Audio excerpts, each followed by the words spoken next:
Amém. 1 de João, capítulo 2, vamos ler só o versículo 28. 1 de João 2, 28. Lá no finalzinho, final da Bíblia, lá, pouco antes do Apocalipse. É lá na Não é o Evangelho, é a primeira epístola. 1 de João, capítulo 2, versículo 28. Amém. Diz assim a palavra do Senhor. Filhinhos, agora, pois, permanecei nele, para que quando ele se manifestar, tenhamos confiança, e dele não nos afastemos envergonhados da sua parúzia. Na sua tradução está vinda, só que o que eu li aqui foi como está no grego, parúzia, que nas Bíblias se traduziu por vinda, mas não é a tradução correta. A palavra parúzia tem um outro sentido. Mas um pouco disso nós vamos falar hoje. Amém? Vamos falar com o Senhor uma palavra de oração. Obrigado, meu Deus, por esse momento que estamos tendo agora. Levamos a cativo agora nossos pensamentos à tua obediência e pedimos para que tu venhas acrescentar as tuas bênçãos à leitura da Escritura que acabamos de ler. Que tu venhas estar conosco, abrindo nosso entendimento. É esse o momento em que nós precisamos que tu venhas falar com cada um de nós, Senhor, abrindo nossos entendimentos, nossos corações, para que tu venhas resplandecer sobre nós a luz do teu rosto, dando luz e mais luz, palavra, acrescentando palavra sobre palavra, através da revelação das tuas escrituras para nós. Aqui estamos, Senhor, desejosos de aprender mais de ti. Fala com cada um de nós, e conscientes e desejosos de que tu venha nos responder a tudo isto que te pedimos. Te damos graças no maravilhoso nome do Senhor Jesus Cristo. Amém, Senhor. Graças a Deus. Sublime graça do Senhor, que há um infeliz salvo. Eu cego fui, mas vejo já. Perdido ele me achou. Amém. Graças a Deus. Podem tomar vossos assentos. Aleluia. Meus irmãos, eu não sei se o pastor Teixeira em algum momento comentou com vocês sobre aquele ensino do Mombrana a respeito da aparição do Senhor e da vinda. Mombrana dizia que havia uma distinção, uma diferença. Ele dizia que Deus, ele aparece antes de vir. Alguma vez o irmão Teixeira comentou sobre isso com vocês? Esse ensino do Mombrana? Deus aparece antes de vir. Aparição é uma coisa e vinda é outra coisa diferente. Alguma vez ele tratou disso com vocês? Eu creio que ele trouxe isso certa vez. Esse é o ensino do Mombrana, ele pregou isso em vários sermões. E ele se baseava em algumas escrituras, principalmente do Evangelho. Hein? Nesse dia falou até na parúzia. Parúzia. Amém. Graças a Deus. Então, o irmão Brana, ele falava sobre isto, que havia uma distinção, uma diferença nas escrituras. Né? Então, essa escritura que nós lemos aqui, que foi traduzida por vinda, o texto original grego lá é parúzia, e a palavra parúzia não quer necessariamente significar única e exclusivamente a vinda física de Jesus. Essa palavra é bem ampla, ela tem um significado bem mais amplo. Por isso que alguns preferem até conservar ela exatamente como ela está assim, sem traduzir. Outros preferem traduzir por presença, que na verdade seria a tradução mais apropriada. Parúzia, presença. Agora, essa presença, ela pode ser tanto a física, quando Cristo vier, quanto essa presença atual que agora nós estamos experimentando. Porque o irmão Brana disse que Deus agora ele está aparecendo, ou seja, Deus está se mostrando presente diante de um povo único, exclusivo, que ele tem separado. E tudo isso corresponde à parúzia. Então, quando você lê lá as escrituras que fala sobre a vinda do Senhor, muitos vão pensar que aquilo só está se referindo a quando Cristo vier fisicamente. E se você assim interpretar, então há eventos que já estão agora sucedendo, estão se cumprindo e você não sabe, porque você pensa que aquilo é relacionado à vinda física. Aí então Umbanda vem e nos esclarece. Antes que Cristo venha fisicamente para arrebatar a igreja, não é isso? Ele falava de 3 vindas de Cristo, não é isso? Primeiro ele vem por sua igreja, morrer por sua igreja. Depois tem uma segunda vinda, que é quando ele vem para arrebatar a sua igreja. E há uma terceira vinda, assim ensinava a Umbanda, que é quando ele desce, então, com a sua igreja. Ele vai ficar lá numa ceia, a ceia das bodas do Cordeiro, e enquanto vai haver essa ceia lá, do Cordeiro, vai haver aqui uma grande tribulação, a terra vai ser purgada, não somente as nações, mas também as outras, todas as religiões da terra, inclusive a igreja mundana, as denominações que se diziam crentes no Senhor, elas vão ficar enquanto a noiva vai subir. Mas tudo isto, antes que isto aconteça, essa vinda física, Umbanda diz que Deus iria aparecer, ou Cristo iria aparecer. Então essa aparição não é física, mas essa aparição ela se manifestaria para nós na forma de sinais, e também na forma de uma mensagem, que o Umbanda chamava de o alarido. É isto?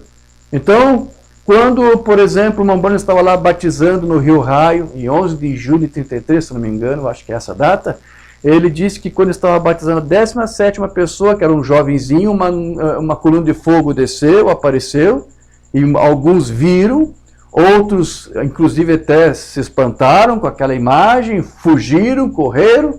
E desta coluna de fogo, uma voz ali clamou dizendo: como João Batista foi enviado para precursar a primeira vinda de Cristo, tua mensagem precursará a sua segunda vinda. Então, o que foi aquele aparecer? O que foi aquela aparição ali? E isso é um cumprimento parcial das Escrituras, quando você vê falar sobre vinda, porque traduziram por vinda. Mas a palavra lá é parúsia, que é presença. Então está dizendo que antes que Cristo aparecesse fisicamente, ele estaria aparecendo espiritualmente. Como uma nuvem que foi, você sabe que foi fotografada em 63, a coluna de fogo. Então o que são isso aqui? São manifestações, são aparições, como o irmão Umbanda diz que Cristo iria fazer, para provar, para demonstrar que ele estava aqui. Agora, ele também manifestaria, como eu disse para você, essa presença através de uma palavra, de uma mensagem, que é o que o Umbanda chamava de alarido. Então, esta mensagem, este alarido, é o alarido do rei, porque Cristo é o nosso rei. Ele há de vir aqui para reinar. Mas antes que ele reine fisicamente, ele já está aqui reinando espiritualmente em meio à sua igreja, em meio ao seu povo. Na mensagem de Umbanda, Cura Divina, que ele pregou em 54, ele vai dizer aqui: estou tão feliz hoje por saber que Deus está em nosso meio. Você crê que Deus está em nosso meio? Você está feliz por isso? E que mais ele vai dizer? E que o alarido do rei está aqui. E só mais alguns anos adiante, isso aqui foi 54, dali 11 anos é que ele vai dizer que o alarido é a mensagem. A mensagem que o Senhor estava entregando para nós por meio do seu profeta mensageiro. E o que é esta mensagem, irmão Jorge? Nada mais é do que a própria Bíblia. Ele disse, nós não precisamos de uma outra teologia, não precisamos de um novo ensino, tudo que nós precisamos é do mesmo ensino que estava ali, que foi abandonado pelas tradições, ou substituído pelas tradições. E essa é a mesma doutrina que nós precisávamos. Então, o que é o alarido do rei? É a doutrina apostólica, o ensino primitivo, dos pais primitivos da igreja. Então, se ele está aqui, meus irmãos, nós podemos dizer que essa escritura que nós lemos aqui de João, pelo menos parcialmente podemos dizer que está cumprida. Né? Porque aqui ele fala, dele não nos afastemos envergonhados da sua parúzia, ou seja, da sua presença. Então, ele está agora aparecendo. Então, João diz que quando esta presença estiver aqui, que você não fique aqui como que envergonhado. Agora, como é que isso é possível? Como que nós podemos ficar envergonhados diante da parúzia? Não reconhecendo a mensagem deste dia. Quando você não reconhece a mensagem desse dia, ou se quando Cristo, que está agora aparecendo, te vê não realmente como membro do seu corpo, mas como membro apenas de uma igreja, porque é muito fácil ser membro de uma igreja. Eu quero ver você ser membro da noiva de Cristo. É fácil. Qualquer um pode ser membro de uma igreja, de um tabernáculo.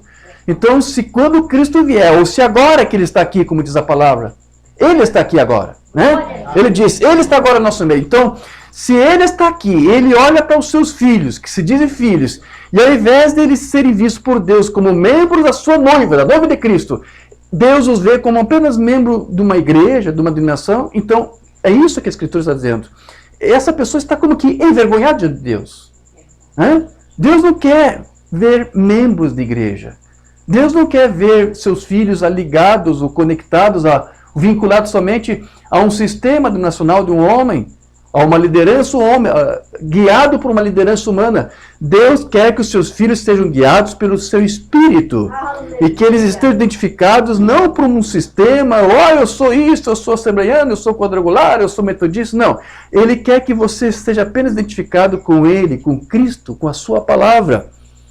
Então, como Deus prometeu, Ele disse que estaria aqui se manifestando perante todos nós. Então, esse alarido seria para fazer o quê, meus irmãos? Por que essa mensagem foi entregue para nós? Foi para pelo menos fazer duas coisas. Primeiro, como disse o Mambrana, para declarar que Deus está aqui. Mambrana disse que a sua mensagem foi para fazer isso.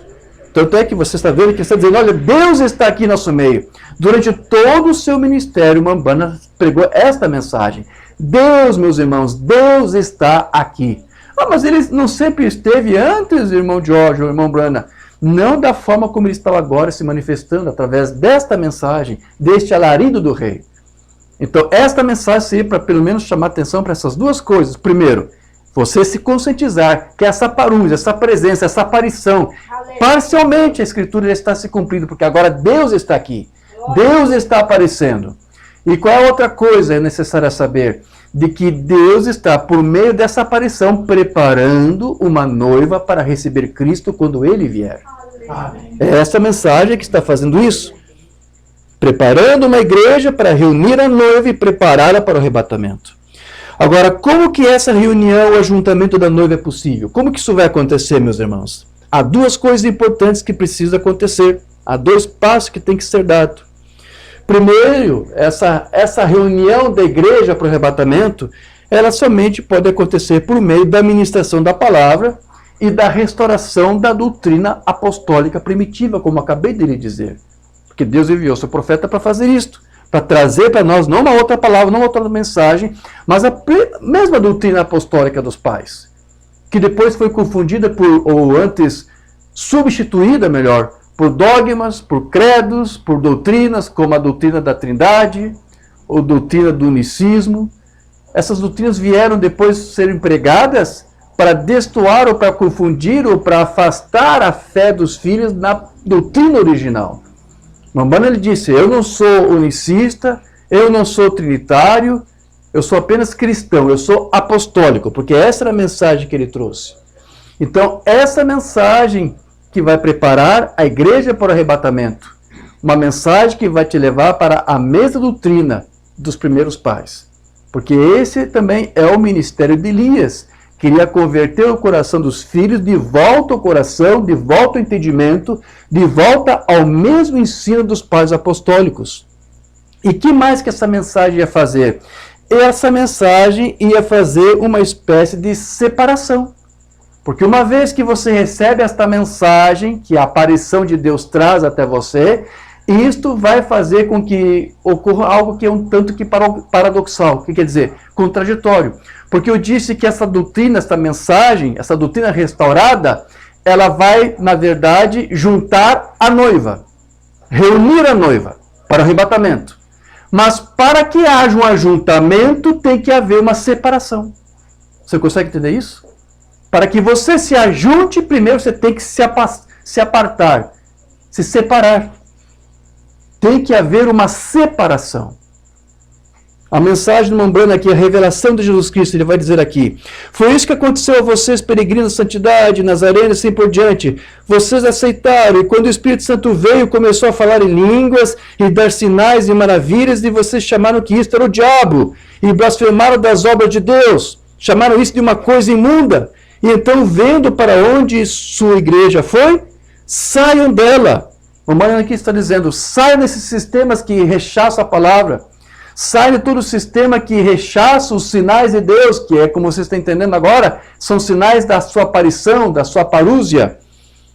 Ele disse, a hora está aqui, a revelação de Jesus Cristo está sendo ensinada. O Mamãe está dizendo que essa doutrina apostólica, que é a revelação de Jesus Cristo, está sendo ensinada a você para te preparar para o arrebatamento. E depois ele vai dizer, Deus revelado no poder de suas demonstrações do Espírito Santo. O dia da redenção está próximo. Então veja, meus irmãos, que é por meio da doutrina dos apóstolos que nós podemos então discernir quem tem a palavra de Deus e quem não tem a palavra. Porque você tem que ter uma base, você tem que ter uma referência. Como é que você vai discernir o falso do verdadeiro? Você tem que ter uma referência. Mas veja que, para que ocorra então, como eu disse, esse ajuntamento da noiva para o arrebatamento, algo paradoxal, algo que um tanto contraditório tem que acontecer, porque para que você se reúna a uma multidão que Deus está separando, multidão de filhos eleitos, posicionados, você tem que primeiro ficar sozinho. Consegue entender isso? Para que você se ajunte, primeiro você tem que ficar só. Então, é aí que está esse paradoxo. Para que você se reúna à noiva, você tem que se separar. Para você se ajuntar, você tem que se isolar.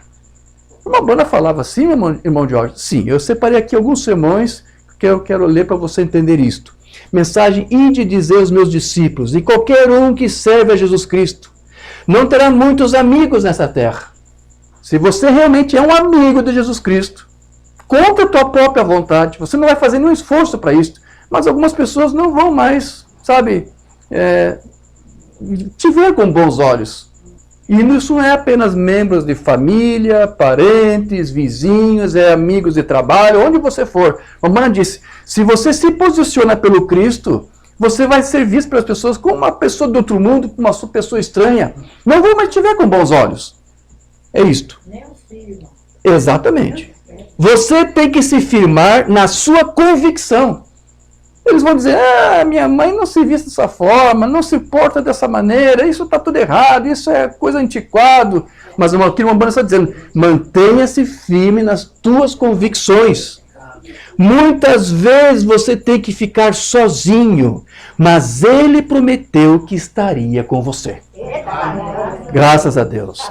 Mensagem à marca da besta. Deste modo, não importa quantos dizem isto ou quantos dizem aquilo, é o que assim diz o Senhor, diz. Isso é verdade. Você terá de ficar sozinho muitas vezes, quando tomar posição sobre a palavra de Deus. Por que tem que ser assim? Por que eu tenho que ficar sozinho? Para você se juntar com a noiva, você tem que ficar sozinho. Está conseguindo entender? É isso, Jesus Cristo é o mesmo ontem. Você já pensou nisso, que a maioria dos homens que fazem algo grande para o reino de Deus ficam sozinhos? As pessoas que Deus usa, os homens que Deus chama para o seu ministério, não são homens que ficam olhando o que os outros estão fazendo, o que os outros estão ensinando, para saber o que ele tem que fazer. Se ele é chamado, Deus vai dizer para ele o que ele tem que fazer. Então a maioria dos homens que fazem algo grande para o reino são aqueles que ficam sozinhos. Você já pensou nisso? Você tem que ficar sozinho. Jesus ficou sozinho. E por todas as eras, outros homens que permaneceram sozinhos, ele vai citar aqui alguns, Finney, Sankey, Calvino, Knox, até mesmo Abraham Lincoln, isso mesmo, ficaram sozinhos. Homens que fazem grandes coisas, homens de visão, homens de entendimento espiritual, ficam sozinhos. E eu acho que é porque Jesus teve de ficar sozinho. Muitas vezes você tem que se afastar de tudo que está ao redor, para você poder ouvir algo de Deus. Uma banda disse que há muitos sonidos estranhos, há muitas vozes estranhas. Um diz uma coisa, outro diz outra coisa, um ensina outra coisa, um ensina outra coisa. Então, para uma hora você tem que saber, Senhor, qual que é a verdade? Onde que está a verdade? Uma banda diz, se isole, se afaste, fique sozinho. Então você vai ouvir a voz de Deus. E Ele vai dizer para você o que é a verdade. Amém. Amém. Certo. Quero ler outro sermão aqui. Espíritos sedutores. E eu digo hoje, qualquer pessoa que verdadeiramente esteja desejando encontrar Deus, ela não deixará nenhuma igreja impor-lhe as coisas que não pode viver. Tem igreja que vai dizer para você, você quer ser próspero, você quer ser bem-sucedido, você tem que fazer alguns sacrifícios, tem aqui uns envelopes de contribuição, pega o envelope, traga a tua fé, traga o teu sacrifício, e Deus vai abrir os céus para você. Isso nós pregamos agora em Francisco Morato, isso é a unção de Simão o Mágico. Lembra que ele queria ofertar dinheiro para comprar dom de Deus? Eu estou te dando dinheiro, me dê este poder de impor as mãos sobre as pessoas para elas receberem os dons do Espírito Santo. Só que tudo isso era falso, porque ele estava apenas querendo ser um imitador do cristianismo. Ele não queria fazer com que as pessoas tivessem o dom do Espírito Santo.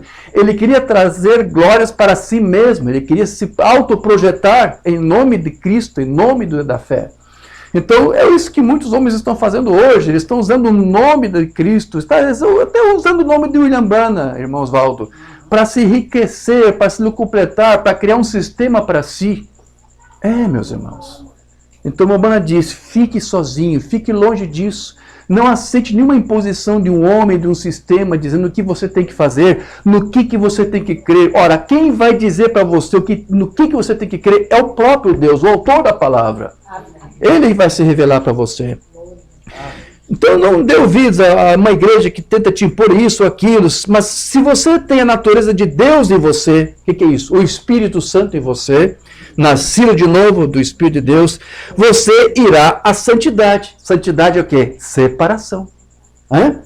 Você irá ao correto. Você tomará uma posição pelo correto. Você fará o correto.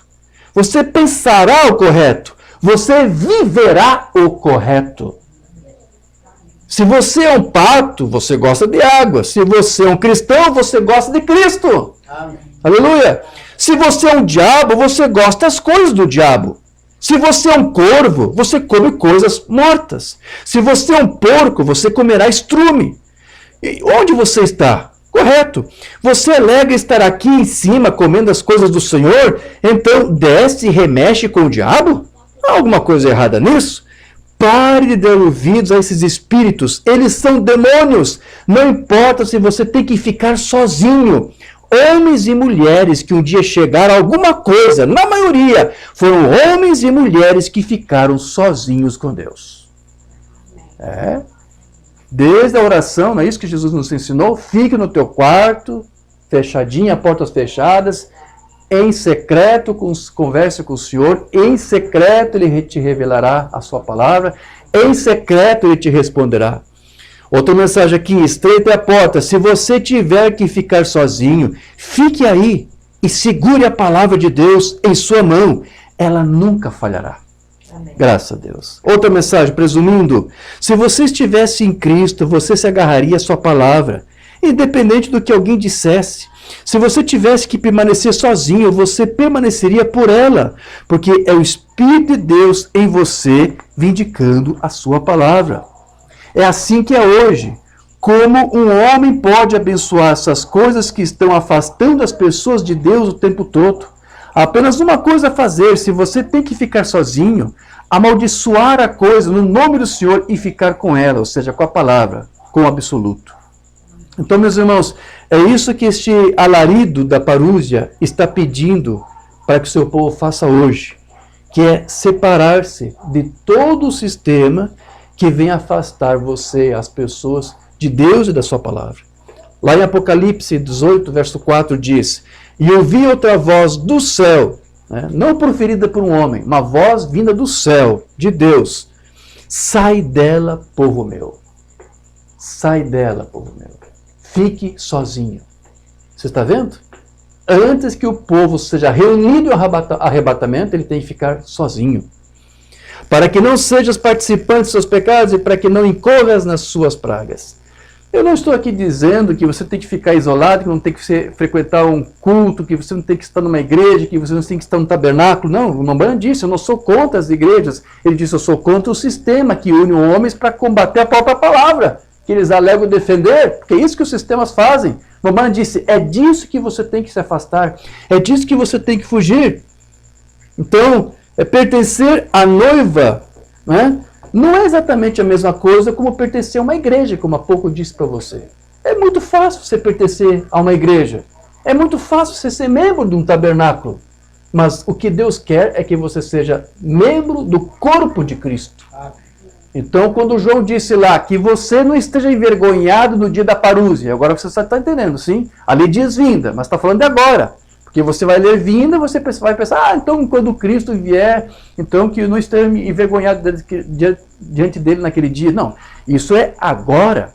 Cristo agora está aparecendo.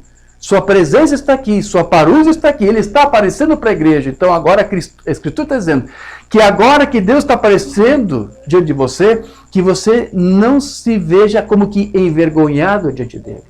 E mais uma vez eu repito, o que é estar envergonhado diante dessa presença agora que ele está aqui? É ele não te ver como membro do corpo de Cristo. E não te ver como alguém que realmente crê na mensagem da hora, na mensagem deste dia. Nós temos muitas mensagens. Nós temos muitos evangelhos. Desde o tempo de Paulo, ele disse, se alguém vos pregar outro evangelho, se alguém vos trouxer outro Cristo, e essa sempre tem sido a grande tentação do diabo sobre o povo de Deus, trazer um outro Cristo, uma outra mensagem, outro evangelho. E se você se identifica com esse outro evangelho, como que você vai poder estar sendo visto diante de Deus como filho dele? Você vai estar numa posição envergonhada. Esse é o termo que João usou. Então é necessário, meus irmãos, ser membro do corpo de Cristo. Agora, como é que você faz para ser membro do corpo? Não é você aderindo e assinando um caderno, um livro. Não. Você somente pode ser membro do corpo de Cristo nascendo deste corpo. Sendo nascido de novo. Então, em um tabernáculo, qualquer um pode manufaturar. Qualquer um pode imitar o cristianismo dentro de uma igreja. Mas você não pode personificar ou imitar a noiva de Cristo. Ou você é membro deste corpo, ou você não é membro. Mensagem de uma banda, 5 identificações da verdadeira igreja. Como nos tornamos membros dela? Como você é membro da igreja? Como nos unimos a ela? Vemos o que ela é. E agora? Como nos unimos a esta igreja? Você não se une a ela. Você não pode se unir a ela. Não há maneira de se unir. Você nasce nela. Você tem que nascer de novo. E isso é uma coisa que você não pode personificar. Você pode tentar copiar, imitar, mas nascer de novo é uma coisa que você não pode produzir. É Cristo, o Espírito de Cristo em você, que vai fazer você experimentar o novo nascimento, para você nascer de Cristo, nascer da noiva. Tenho estado com a família Brana por 51 anos, eu nunca me uni à família, eu nasci em Brana. E você nasce um filho de Deus ou uma filha de Deus. Agora, devemos recordar que Ele é o caminho. Se você está em Cristo, você entra em Cristo ou nascer em Cristo. Agora, não adianta dizer às pessoas o caminho, qual que é o caminho, a não ser que se diga como entrar nele. Você se torna uma parte dele. Você se torna uma nova criatura ou uma nova criação. Quando nasce no reino de Deus, você se torna parte de Cristo. Quando eu nasci na família Brana, eu me tornei um Brana por nascimento. É assim que você se torna parte de Cristo. E a maneira como eu entro no caminho pelo novo nascimento. É assim que se entra no caminho. Jesus disse, eu sou o caminho. Então, meus irmãos, ao se isolar de todo o sistema, de toda a liturgia dos homens, o eleito, então, ele precisa se conscientizar de que há outros também, como ele, tentando fazer exatamente a mesma coisa. Você não pode cometer o mesmo erro que Elias cometeu.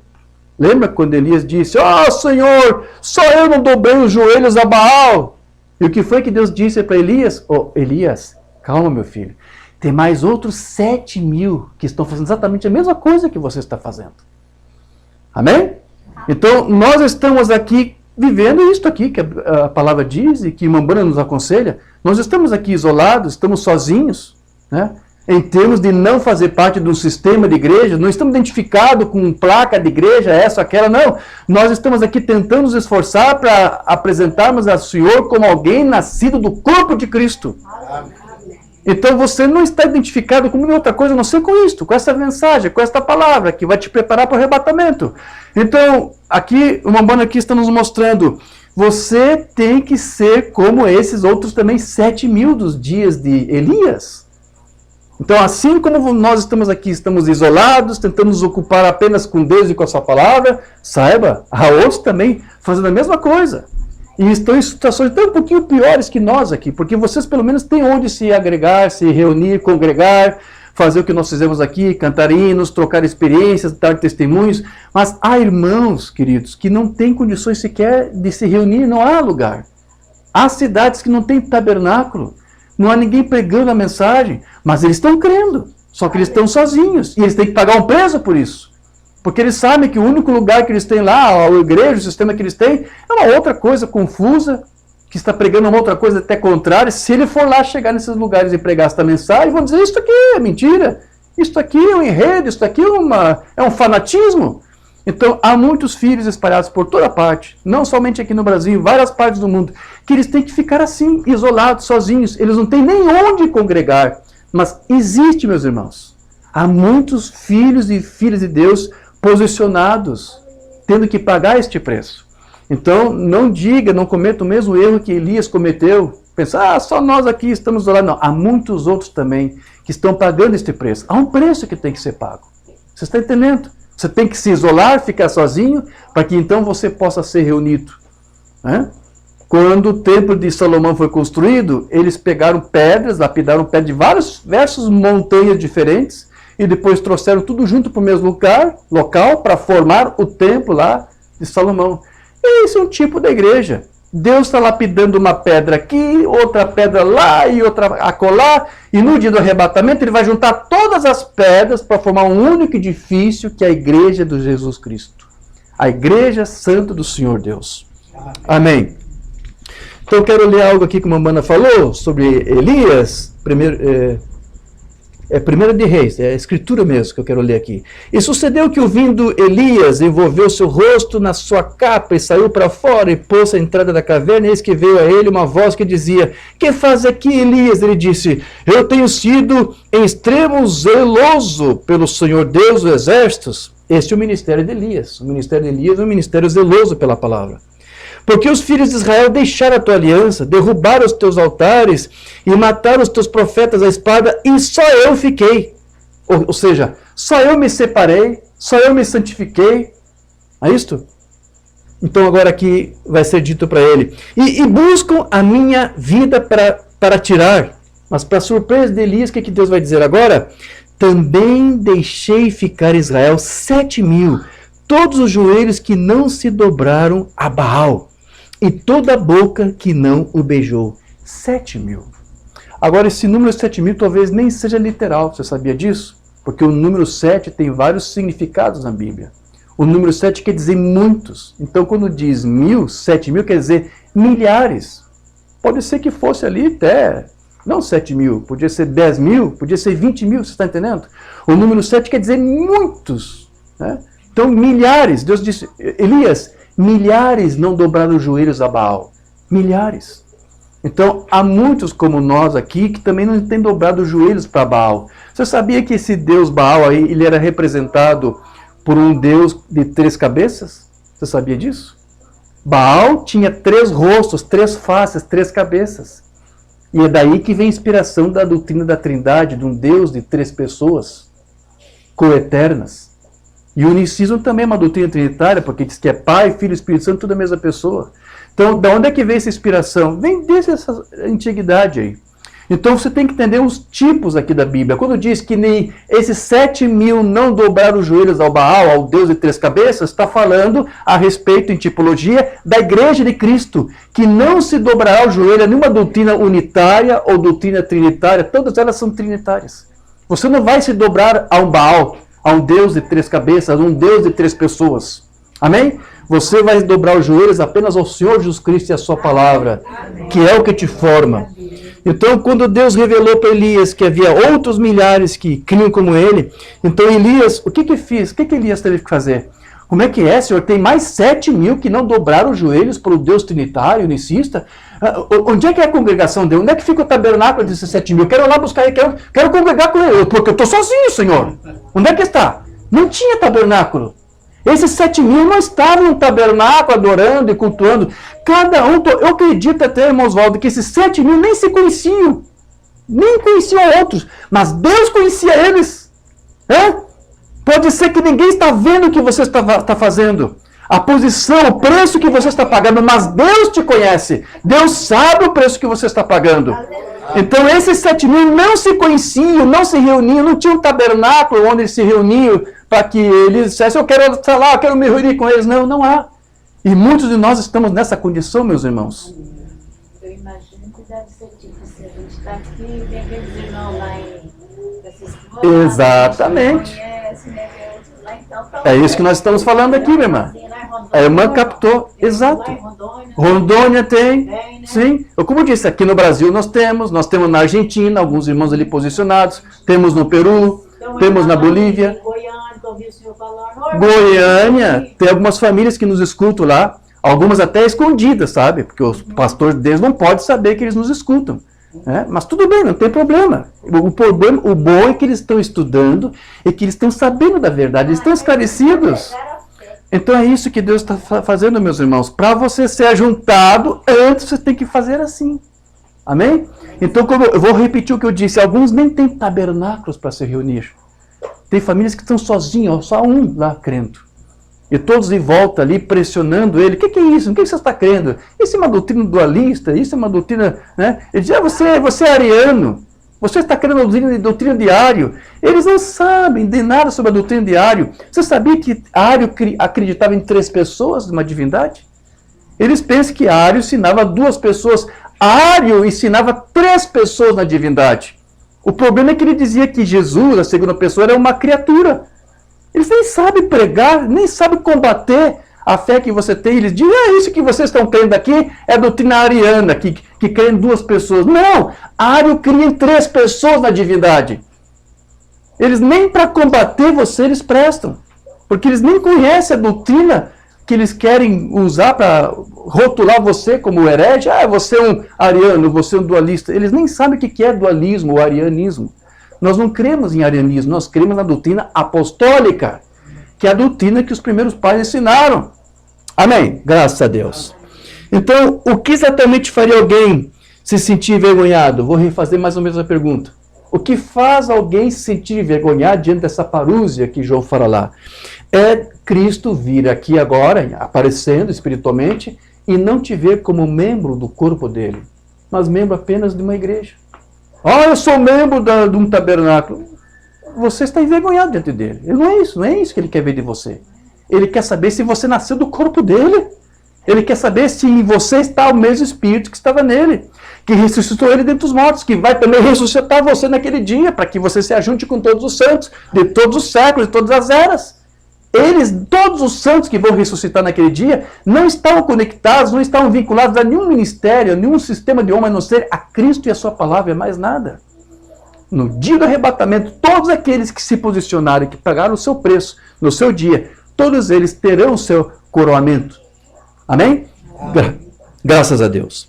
Então, meus irmãos, unir-se a qualquer grupo organizado é o que tira hoje a primogenitura do eleito. Sabia que uma banda falava muito de primogenitura?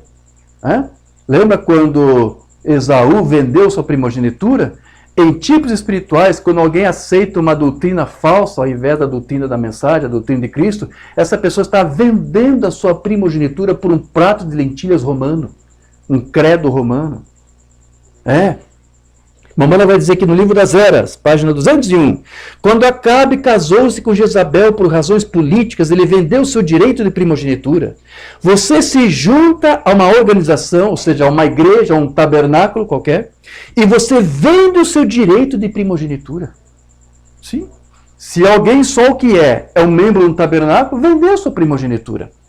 Irmão, quer você queira, quer não, cada grupo protestante que uma vez saiu e depois voltou, vendeu o seu direito de primogenitura. E quando você vende o seu direito de primogenitura, você exatamente como Esaú, você pode chorar e se arrepender o quanto quiser, porém isto não lhe valerá nada. Há somente uma coisa que você pode fazer, e isto é, sai dela, povo meu. Fique sozinho. Não dobre os joelhos para Baal. E deixe de participar de seus pecados. Amém. Então veja, meus irmãos, Bombano ele afirma que a igreja natural, o que é a igreja natural? É aquele membro da igreja mesmo, não é um membro do corpo de Cristo. Existe a igreja espiritual e existe a igreja natural. Então Bombano diz que a igreja natural, ela é bastante religiosa. Ela é bastante religiosa. Nós não cantamos o hino agora há pouco da âncora, né? O Senhor é nossa âncora, e que alguns barquinhos são bonitinhos, né? Mas afunda, são bonitos, mas afunda porque não tem âncora. Aquilo ali é um tipo, aquela letra do hino é como o tipo de muitas igrejas que são bonitas, edifícios grandes, bonitos, mas não tem a âncora que é Jesus. Se afunda. Amém? Então, às vezes, pode ser bonito externamente, aparenta ser zeloso por Deus, aparenta ser uma igreja espiritual, mas isso significa que alguém pode até ser um membro muito fiel de uma denominação, porém isso não é o suficiente para tornar ele um cristão. Você sabe que cristão é semelhante a Cristo. A fé que uma vez foi dada aos santos, ali está Esaú e Jacó, vamos tomá-los apenas por um momento. O Bombano sempre toma isso aqui como tipos. Esaú era muito melhor, muito mais cavalheiro, do tipo cristão, como nós chamaríamos hoje, do que Jacó. Claro que ele era. Esaú tomava conta do seu velho pai cego, ele arrebanhava os bois, ele saía para caçar e conseguia alguns veados, alimentava o seu velho pai. E Jacó era apenas um pequeno sujeito que ficava em volta da casa, do tipo preguiçoso. Mas qual é a diferença com Jacó? Jacó tinha a recompensa de Deus. O direito de primogenitura, é isso mesmo? Um tipo perfeito de hoje. Alguém diz, bem aqui está um bom homem, ele vai à igreja, ele vai todos os domingos, ele é o bom pagador da igreja, ele pertence à melhor igreja na cidade, ele educa os seus filhos, ele faz isso, faz aquilo.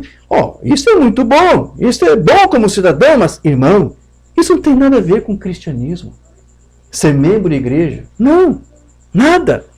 Ou seja, alguém pode ser muito fiel ao ministério de alguma igreja, sim, e até auxiliar nos seus programas, mas isso não quer dizer que ele é um cristão. Você que vai à igreja, tem o seu nome em cada livro da igreja que há, ou em qualquer lugar, isso nunca lhe fará bem nem um pouquinho. Ainda que o pregador possa descer a bandeira meio mastro e dizer que você foi para o céu, mas a menos que você seja nascido de novo, você está perdido. Então, meus irmãos, num sentido espiritual, a raça humana, ela perdeu a sua primogenitura desde a queda do Éden, quando Satanás introduziu lá a semente da impiedade para perverter aquilo que era santo. Quando a serpente conseguiu convencer a mulher, faça isso e você vai ser como Deus. Quando ele acrescentou uma coisinha ali aquele casal perdeu a sua primogenitura. E aí isso é um quadro do que faz as igrejas quando distorce a palavra e aceita uma falsa semente no lugar da palavra de Deus. É o que o Bombano chamou de igreja natural. Ela vende a sua primogenitura por um prato de lentilhas, desde o momento em que ela se organiza.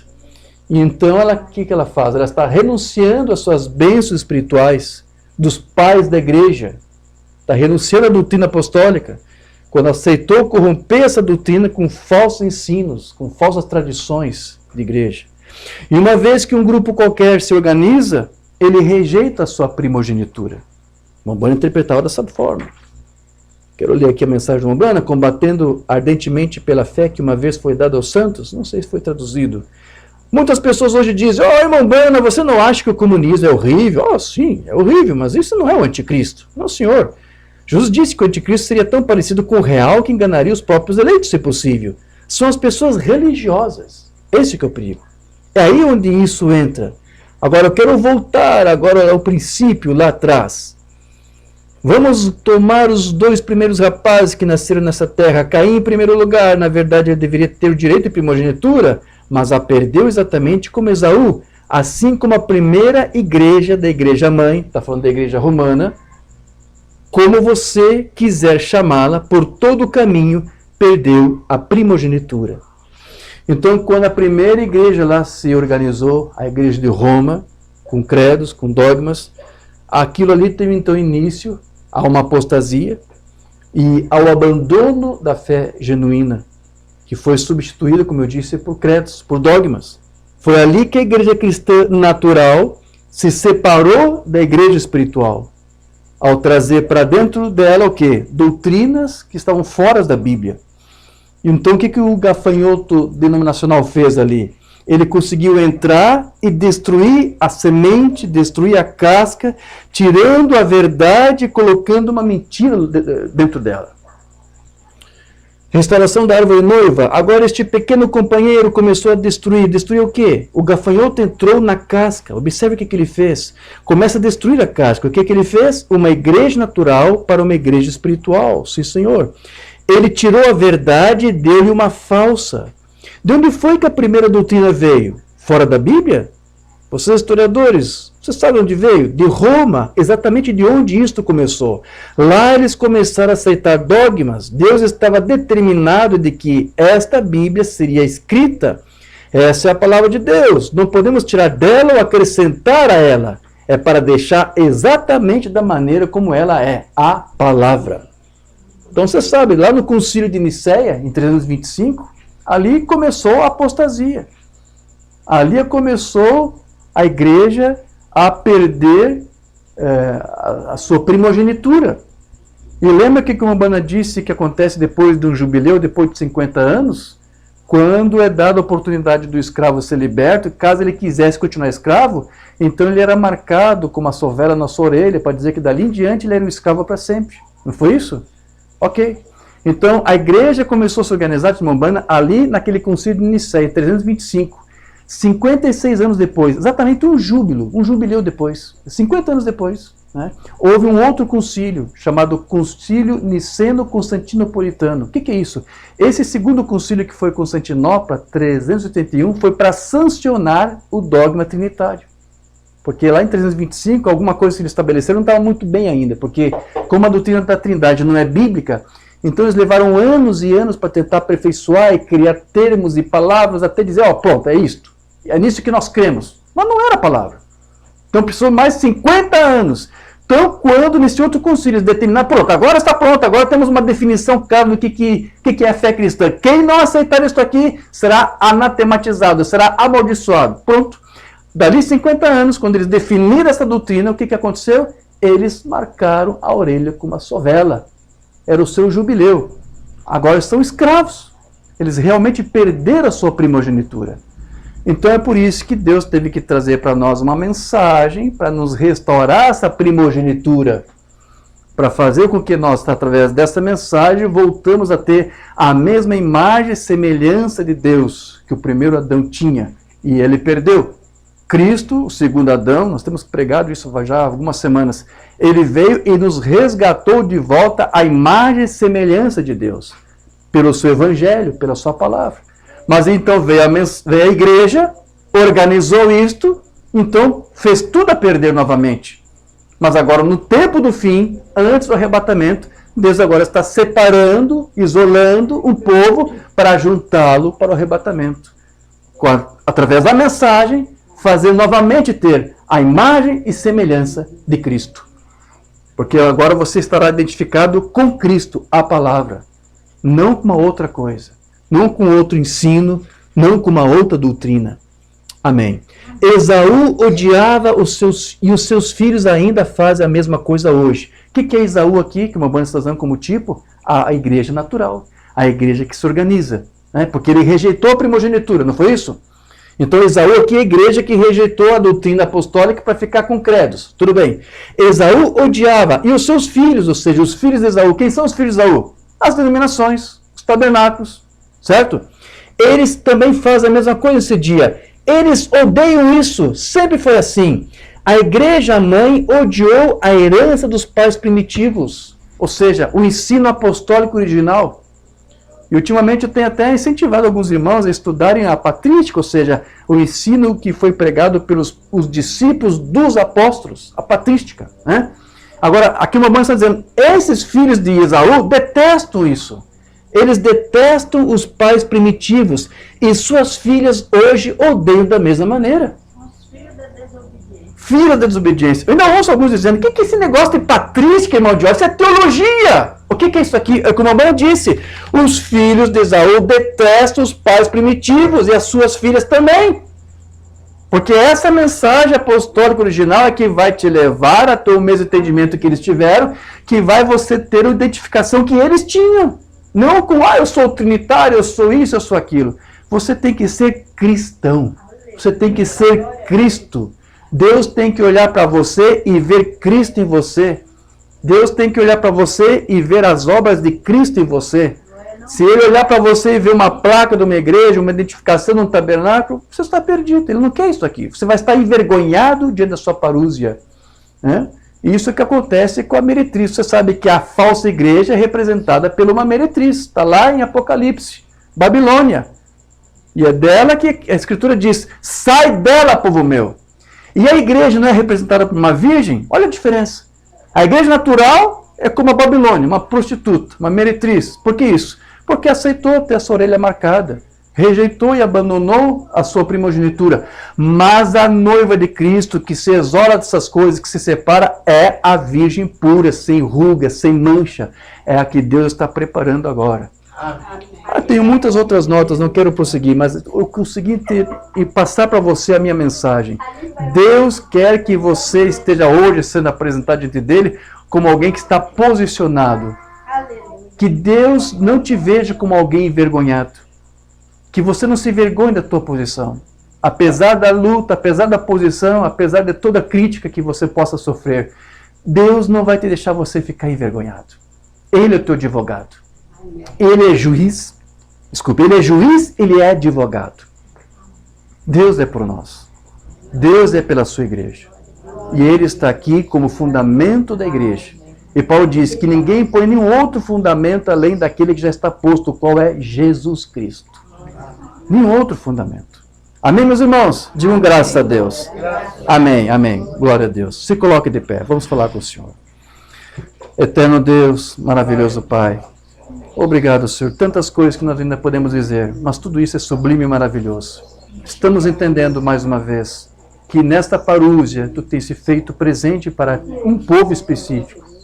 Que essa mensagem tem separado, que esse alarido do Rei, que está já agora em nosso meio. Oh, sim, nós cremos que Tu és tão real. O profeta disse que se o diabo é real, Cristo também é real. O Espírito Santo também é real. E nós sabemos que Ele é real porque nós estamos aqui, nós não estamos aqui por nós mesmos, aquele que está de pé, a palavra diz, cuidado para que não caia, e nós estamos de pé não por nós mesmos, é porque Tu tem aqui nos sustentado, Tu tem estado conosco. Nós te agradecemos porque realmente Tu tem vigilado para cumprir cada uma das Tuas escrituras, da Tua palavra. Tu és o guarda de Israel que não dormita, que não dorme, como nós temos lido aqui. Nós cremos em tudo isso, cremos que tudo isso é verdadeiro, que a Tua palavra é verdadeira. A Tua palavra não é um livro velho de contos, de histórias antiquadas velhas, não. É realmente um livro que em nós se renova dia após dia. E nós temos sido reflexo disso, dos livros, das cartas. Nós mesmos, nossas vidas têm sido um reflexo, epístolas escritas por Ti, e vivas e lidas por todos. Obrigado, Senhor. Obrigado por Tu nos ajudar. Nós estamos hoje entendendo que nós aqui não estamos de joelho dobrado diante de uma doutrina de Baal, mas há muitos outros também que estão nessas mesmas condições. Oh, Senhor, um dia não vai haver mais separação. Haverá um dia que Tu vai reunir toda a igreja que está nessa condição. Então nós não estamos aqui como Elias dizendo, só nós estamos aqui confessando, só nós estamos aqui nos posicionando. Há muitos outros filhos que estão nessa mesma condição que nós aqui. E nós Te agradecemos por Tu nos ajudar. Cada um com as suas limitações, cada um com as suas próprias conjunturas, com os seus próprios problemas. Mas nós cremos, Senhor, que Tu estás preparando uma noiva para o arrebatamento. E nós estamos aqui crendo que fazemos parte. Nós somos uma pequena partícula dessa noiva. E como nós temos crido e entendido, quando o último eleito entrar neste corpo de Cristo, então o Teu Cristo virá e levará com o alarido, com voz de arcanjo, com a voz, com a trombeta de Deus. E então aqueles que morreram ressuscitarão primeiro, e os que estiverem vivos naquele dia se ajuntarão. Oh, Senhor! Isso é tão precioso para Paulo, que foi a primeira coisa que ele escreveu. De todas as epístolas de Paulo, a mais antiga de todas é de 1 Tessalonicenses. E é nessa carta que ele trata sobre a ressurreição. Entre tantas coisas que ele quis escrever, as primeiras coisas que ele escreveu foi sobre o ajuntamento dos teus santos. Depois ele escreveu Efésios, depois escreveu Romanos, depois escreveu sobre predestinação, sobre deidade. Mas o primeiro assunto mais importante para Paulo, que lhe era mais caro, é sobre essa questão que estamos aqui tratando. E nós cremos que fazemos parte dessa partícula dessa noiva que está sendo aqui, sendo levantada e preparada. Ajude os teus filhos que aqui estão. Cuide de todos eles. Abençoe, santifica-os na tua palavra. Que eles possam realmente ser pedras vivas lapidadas por ti, pela tua palavra. Tu, Senhor, é como um martelo que esmiuça a penha. Tua palavra é isso, Senhor. Remova toda escória, remova toda imundícia. Lapida-nos, trabalha-nos, remodela, circuncida em nossos corações. Que possamos fazer não a nossa, mas a tua vontade, como nosso irmão mais velho nos ensinou. Ele foi o nosso exemplo. Obrigado, Senhor. Esteja conosco. Guarda cada um dos teus filhos. Assim pedimos e te damos graça, em nome de Jesus Cristo. Amém, Senhor. Graças a Deus. Aleluia. Meu irmão, Amém. eu peço oração.